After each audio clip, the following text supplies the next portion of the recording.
everyone, this is DID Hatchery, and I want to talk to you about why I haven't been making very many videos.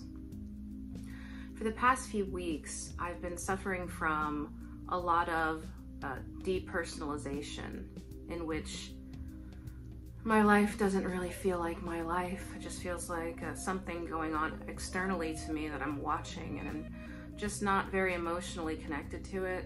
And so it's very hard to make a video about anything, like anything topical, because I don't feel connected. I don't feel connected to videos. It's like they're there deep in the recesses of my mind, and I think about them and I think about you guys, but it's as if it's through a long, long tunnel and I just can't feel it. It's just so far away. That's sort of how my life has been for a few weeks. And I just feel sort of automatic, like kind of robotic. And it's hard to make videos like in that state, because, you know, it's not like you have a lot of motivation or passion about anything, because you just sort of feel kind of robotic and you just kind of feel out of it and far, far away from everything. And sometimes I have derealization, in which things just stop feeling real altogether, and then I'm questioning, am I real? Is any of this real? And like logically, of course, you know it's real, but then like some little part of you is like, yeah, but what if it's not? What if it's just some mass hallucination? I don't know, but it's a strange thing, depersonalization and derealization, because you really don't feel like the life you're living is your own. And I can see that like depersonalization somewhere like on a spectrum of almost like switching.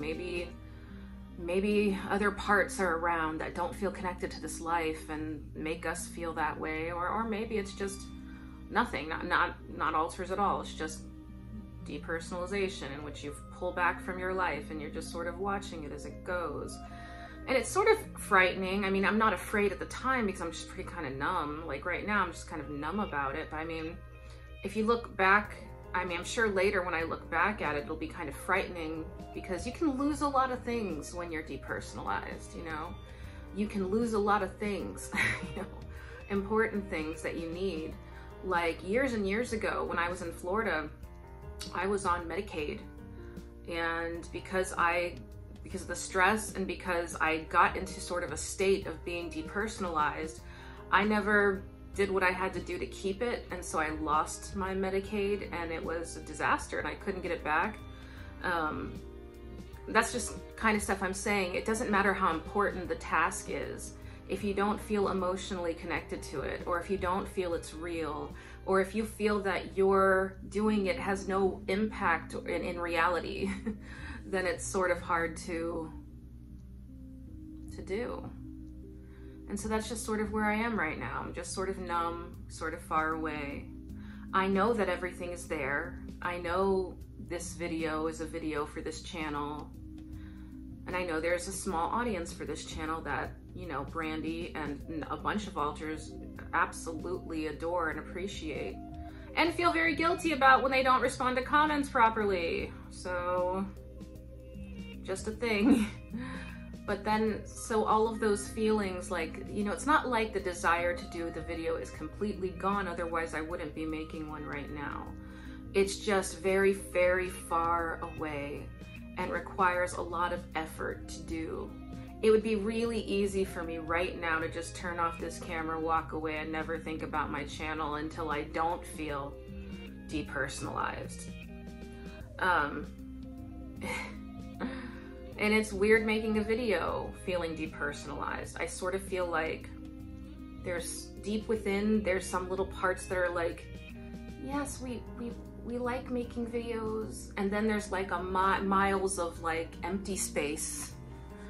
And then there's this me, whatever I am, whoever I am, don't even ask, I don't know. That's miles away from the internal parts or whatever that want to do this, and I can just barely feel them radiating out to me that this is something desirable. And it's not like I'm against it. Like, I'm fine making a video. Like, I'm making it right now. I'm not upset about it. I'm just not if it didn't get made, I would just be like, didn't get made. cool. But I think other parts deep, deep, deep in the recesses would be a little upset, and have been a little upset. Because, you know, you can feel a twinge, but then the majority of you is just so numb that it just goes by. It passes, and then you're just like, well, I should have been doing nothing anyway, you know.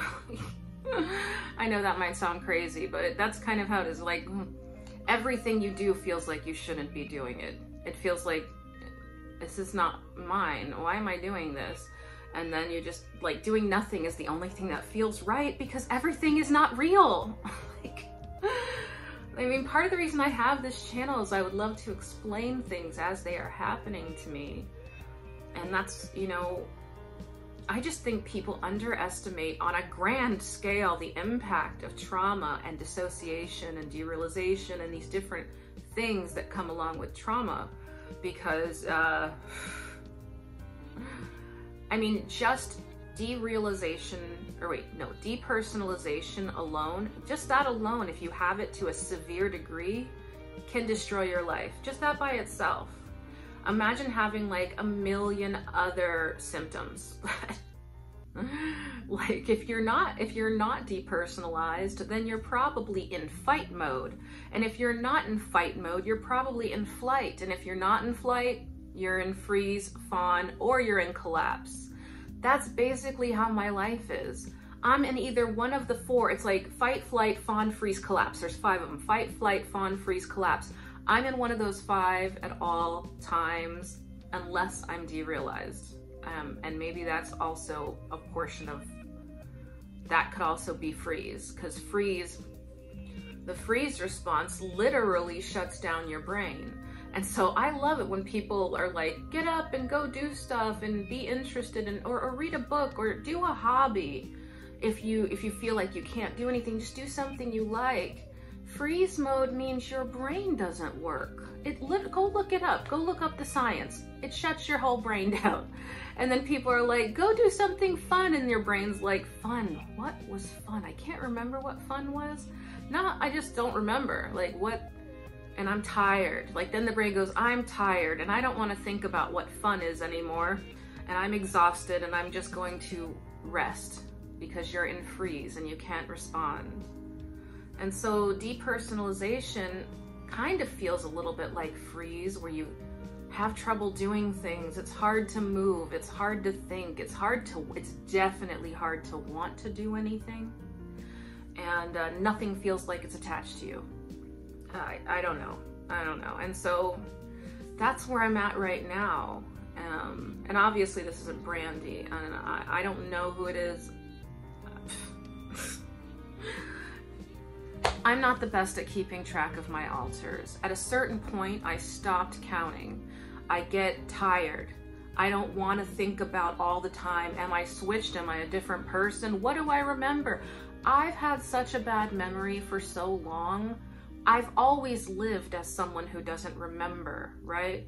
So if I'm trying to use my amnesia to clock my alters, that's not gonna work. Like, some people are like, I know that an alter was out because this portion of the day was missing. Oh, it's my cat. So for a second. No, for me, it's like I have so many overlapping amnesias that I've always had since I can remember, that every day I live has always felt like mush. So if more mush is happening, I can't tell the difference. I just can't seem to do what a lot of people with DID online seem to be able to do. Like, I just can't follow my system very well, I guess. You know, my cat is totally distracting me with him scratching on this door. And he's not gonna, I can't let him in this room, you guys. I can't let him in, because there's this chair in here that he's not allowed to scratch. And the first thing he does every time he comes in here is scratch that chair. So I'm not being evil, okay? And he has a whole big house to wander around in, and I've only spent 5 minutes away from this cat. Okay, 10, okay? We love Charlie very much, but he's just not allowed in here for right now. Nah, that was a tangent. Anyway, I don't know. I hope I explained something in this video. Not sure if I did. And, you know, hopefully we'll be making more videos soon when we're more engaged with our environment, unlike now. And when we do, I know some alters wanted to make a video on the experience of emotional flashbacks and how that feels from the inside out, because we have a really good description somebody wrote of it, and another friend of ours told us it might be useful to put that out there so people can start naming what this feels like. Because if you tell somebody of an emotional flashback, they don't get the quality of it. They don't get the magnitude of it. You need to describe it from the inside out, and I think we found a way. But we'll probably do that with other parts that are more engaged in the project. So anyway, they love you, we love you, you know. Talk to you later. Bye.